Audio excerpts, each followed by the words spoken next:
আসসালামু আলাইকুম ওয়া রাহমাতুল্লাহি ওয়া বারাকাতুহু।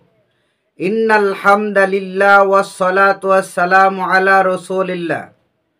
দূরের ও কাছের যে যেখান থেকে শুনছেন সবাইকে আন্তরিক সালাম এবং মোবারকবাদ।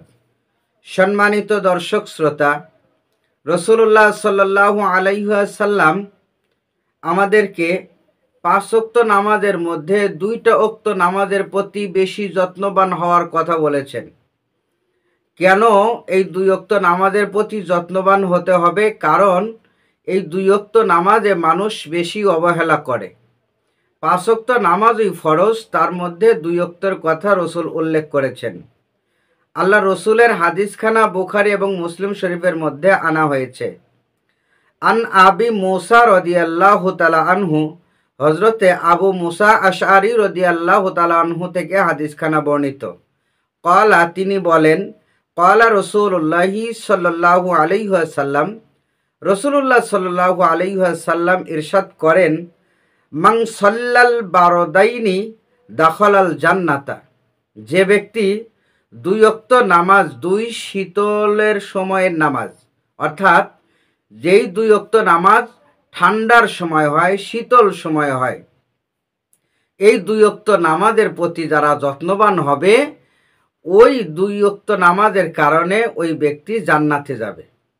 অন্য একটি হাদিসের মধ্যে, মুসলিম শরীফের মধ্যে, সহিহ মুসলিম শরীফের মধ্যে হাদিসখানা এসেছে, এই 2 ওয়াক্ত নামাজ কোন কোন নামাজ?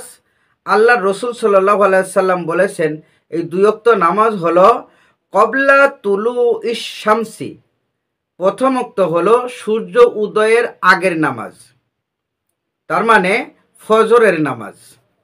ক্বাবলা তুলু ইশ শামসি, সূর্য উদয়ের আগের নামাজ, মানে ফজরের ওয়াক্তের নামাজের প্রতি যত্নবান হওয়া লাগবে।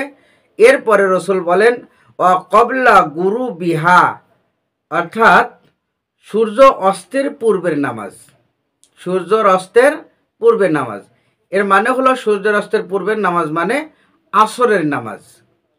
আমরা এই 2টা হাদিসের সমন্বয়ে এতটুকু বুঝতে পারলাম যে ফজরের নামাজ এবং আসরের নামাজ এটা শীতল সময়ে হয়, অর্থাৎ সূর্য উদয়ের আগে ওই সময় ঠান্ডা থাকে, আবার সূর্য অস্তের আগেও শীতল পড়া শুরু হয়, ঠান্ডা পড়া শুরু হয়। এই জন্য এই 2 ওয়াক্ত নামাজের প্রতি যদি যত্নবান হওয়া যায়, রসুল বলেন ও ব্যক্তি কোনোদিন জাহান্নামে যাবে না, বরং ওই ব্যক্তি নিশ্চিত জান্নাতে যাবে। আসুন আমরা রাসূলুল্লাহ সাল্লাল্লাহু আলাইহি ওয়াসাল্লামের এই হাদিস 2খানা মেনে সঠিকভাবে 5 ওয়াক্ত নামাজ তো পড়ব, অবশ্যই ফজরের নামাজ এবং আসরের নামাজের প্রতি খেয়াল রাখব, যত্নবান হব। অনেক মানুষ আছে, যেমন ফজরে মানুষ ঘুমিয়ে থাকে, এই জন্য ফজরের ওয়াক্তের গুরুত্ব কম দেয়। আবার আসরের নামাজের সময় হাট বাজারে যায়, মাঠে ঘাটে কাজে যায়, চাকরিতে যায়, যার কারণে আসরের নামাজের প্রতিও মানুষের গুরুত্ব কম থাকে। এই জন্য এই গুরুত্বটা বোঝানোর জন্য যে 5 ওয়াক্ত নামাজই গুরুত্ব আছে, শুধু জোহর, মাগরিব আর ঈশা নয়, ফজর এবং আসরের নামাজেরও গুরুত্ব আছে, এটা বোঝাইতে দেয়া আল্লাহ রসুল সাল্লাল্লাহু আলাইহি ওয়াসাল্লাম এই হাদিস 2খানা এনেছেন। আরও এ ব্যাপারে অনেকগুলো হাদিস রয়েছে। আল্লাহ পাক আমাদেরকে রসুলের দেখানো পথ অনুযায়ী চলার তৌফিক দান করুন। আমিন। ওয়া আখিরু দাওয়ানা আনিল হামদুলিল্লাহি রাব্বিল আলামিন।